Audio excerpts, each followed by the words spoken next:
Hello everyone, just want to make an informational video here on my sonicwake. 36, it's a version 1. Probably seen in some of my other videos, it's not the stock 1900 kV, it's a 1650. Seemed like I had hit a wall there for a while, and I was only hitting like 48 miles an hour, and that was with a big giant X450 prop on here. So I decided to mod a few things, and I was actually able to go over the 48 mile an hour threshold with some simple modifications. So I'm going to kind of show that these boats come from a factory, usually pretty set up. Not everybody has the same results. I'm noticing a lot of people complaining about heat, and a lot of people complaining about their trim setups in the rear and how they're not able to get their boat to run, out of the box, which is a bit disheartening when, the box says 50 mile an hour plus and your boat's only hitting like 40.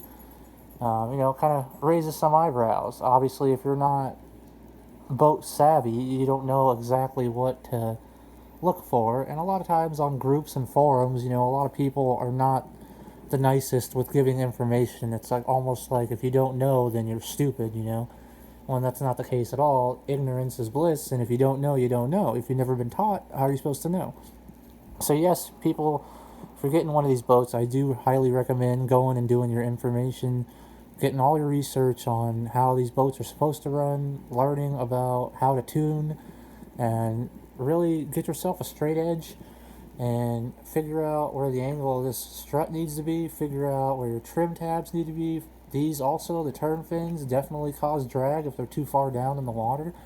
I changed everything. I moved everything. I could not figure out why this boat was going so slow.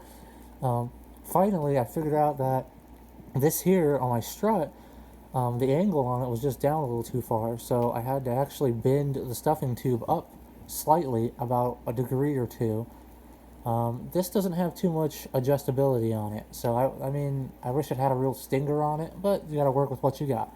So I adjusted it up. After all of that, with a 1650 kV motor, lower kV, I was finally able to hit 53 miles an hour with the same X450 prop. Now, the motor I'm using is not a 40 series, it's a 36, so it's the exact same size is what came out of here. It's not heavier or lighter or nothing different.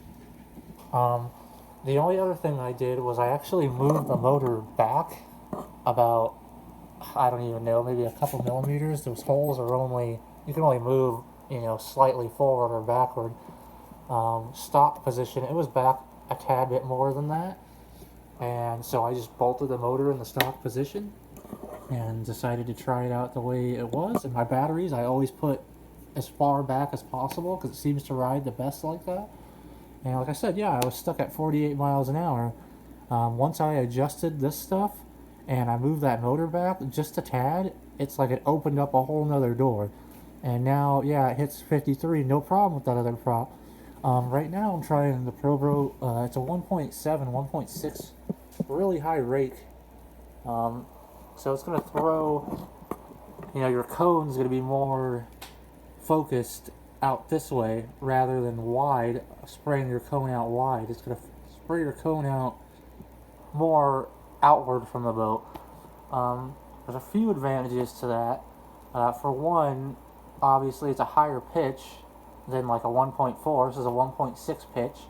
So technically, the higher pitch you go, you should have a higher top speed, but that's not always the case because every hull is different, obviously. Every build is different. So, obviously there's other variables that can be hindering speed or, whatever the case may be. For me, I found that this prop works well with this setup because, for one, the X450 took off extremely fast and it ran really good on this boat because this is a big hull, honestly. But that prop is pretty big, and it's a big prop to swing on that smaller motor. And I noticed my wires on the ESC to motor were getting pretty toasty. With this prop, it doesn't get as hot as fast, but after running it, full throttle for 3 to 5 minutes, it definitely gets hot. But the ESC itself it gets lukewarm. The water jacket and the motor itself don't even really heat up at all. So it just goes to show you, like, it's really all in the setup.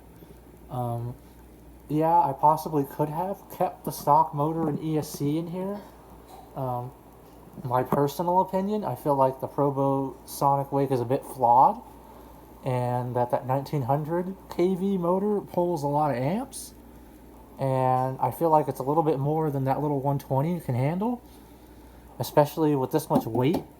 It'd be different if it was like on a cat or something, but with this weight and this much hull in the water, I just feel like it's too much drag, and it's just not a very reliable setup. Some people have had decent luck, with dual cooling, and it's okay. As you can see, yeah, I do have dual cooling. It's not the dual cooling rudder. I just made my own pickup over here on the side, and it provides plenty of water, so there's no hindrances there. So I got plenty of water flow. It's moving the way it's supposed to move. Yeah, it may not be going top end quite as fast as maybe the stock 1900 kV, but I'm sure it's a lot more reliable. Not to say that the stock motor and ESC can't be reliable. It's just that's my personal preference. I just like lower kV motors. I like that torque rather than having high top end. It's kind of like the difference between you got something with a 4-cylinder that's turbocharged, and which still probably makes really good torque, but you have less cylinders, so you got to have that boost. And yeah, it may have great top end, but that V8, that grunt, that torque that actually moves you, a car with a big V8, that initial shove is what you really feel. That's how you feel the horsepower. That's how you feel that torque. And with the boat, I feel like it's the same way. When you have that bigger torque number, that low end down, just grunt, that nasty, as soon as you hit the throttle, boom, you got power. To me, that's more fun, than having to wind up and then go up, to your top end. So, to each their own. Everybody has their own opinions and what they like and how they like to drive their boat. But I figured I'd just give a few little things on my builds. I like seeing everybody else's different builds and their build styles. A couple other things I wanted to add. If you do have a Sonic Wake and you have any foam, or I use these blocks actually, or pads, came out of a box, for Leopard Motors actually. And I just put 3 of them together and forced them down in there, so they're in the tray. And that works great because if you have batteries that are a little bit smaller, these straps are kind of long. I'm not sure why they made them so long when you can only put like 6S in this boat to begin with. Not sure what size 6S they were planning on people putting in here, but whatever. So if you add some foam in there, or maybe even a couple pieces of foam on top of your battery as well, it's going to keep everything nice and snug. And also the foam itself is kind of got like a, it's not a very smooth surface, so the battery kind of has something to grab onto. And it's not going to slip around if for some reason the strap don't seem like it's going to hold up. Other than that, my boat is pretty much stock. I haven't done anything else to the hull itself. But I really do love this boat. It's one of my favorites. And I'm actually curious to see how this boat does versus my Shockwave 36 that I just finished, since that's a little bit bigger can and a little higher RPM. So I'm curious to see how those two would do. I might have to have my dad pilot this one and I pilot the other one, and we'll have to see who wins. Also, it'd probably be a good run between his Spartan and this or my other boat as well. But yeah, that's pretty much it for now. Alright, have a good one.